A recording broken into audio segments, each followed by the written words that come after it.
And away we go on the Orange and Brown Talk podcast. Mary Kay joining us from Florida at the owners' meetings. If you're not, you can't see the video if you're listening to this. You've got to go to our Browns YouTube channel. You've got to see the video. Or if you're listening to this on Cleveland on the website, you got to scroll up and look at this video. Mary Kay has this background that it looks like a Zoom background, but this is the real deal. There's palm trees and hanging lights, and it's quite the background, Mary Kay.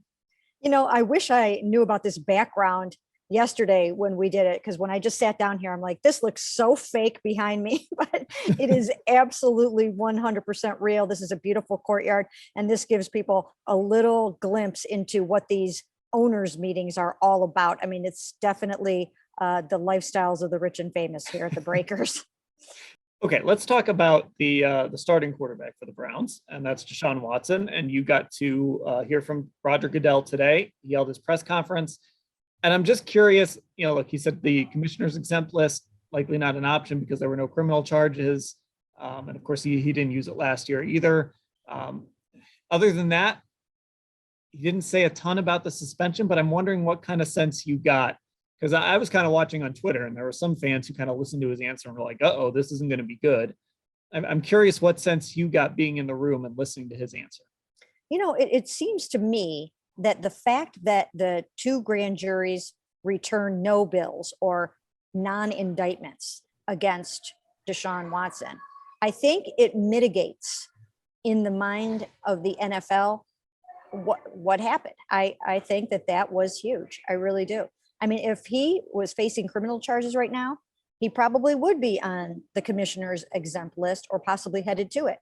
And I think that it would weigh heavily in the NFL's investigation.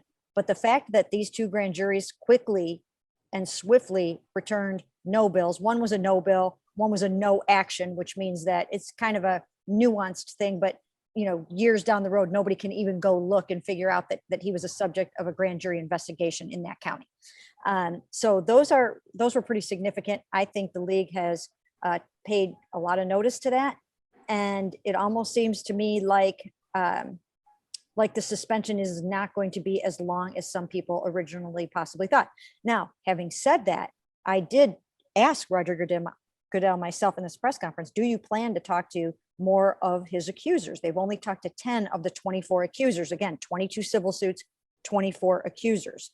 And Roger Goodell said, we'll talk to whoever we need to get all the facts that we need. So that leads me to believe that they will try to talk to more of the accusers. And I think that they should. I mean, you can't talk to less than half of them and hope that you're getting a clear and accurate picture of what went on or what they believe went on or whatever the case may be. So I think they need to talk to the rest of them, and then they need to talk to Deshaun Watson. So at some point, I think he will have to be brought into New York to go over all this, but they still have work to do. So I guess, this is another thing, kind of like the Baker Mayfield thing. Like, this is just sort of wait and see, right? I mean, it sounds like this isn't something that's going to be resolved anytime soon. And frankly, Deshaun's going to be able to stay with the team and practice with the team up until the regular season starts, even if they announced a suspension tomorrow. So this is kind of like, we all want an answer, but probably not going to get something soon. Yeah. And I think the fact that they're not going to put him on the commissioner's exempt list is significant, because that does keep him with the team right now. That does mean that he can go to the offseason program beginning April 18th, and he will do that. He is going to be there for that, and he's going to participate fully in the offseason program. So if he were going on the exempt list, that would be huge. He would not be there to prepare. He wouldn't be there throwing to Amari Cooper and getting to know Nick Chubb and trying to establish a connection with Myles Garrett and his other new teammates. But they expect him to be there as often as he can be throughout that whole entire program. And I thought that was a fairly significant development from today. I also think too, when we talk about this suspension, obviously, if you lose half a year of Deshaun, or, in an extreme case, maybe you'll lose a year. I doubt that's going to happen. But if you lose that time, and we're going to talk about the contract after the break, but you did sign this guy to a 5-year, $230 million contract. So there is a sense of urgency to win this year, but this is a long-term vision. This isn't just, we brought Deshaun in to win a Super Bowl in 2022 and that's it. I mean, they envision this guy as their quarterback, probably beyond this contract, but definitely for the next 5 years. So this isn't just like a 1-year deal.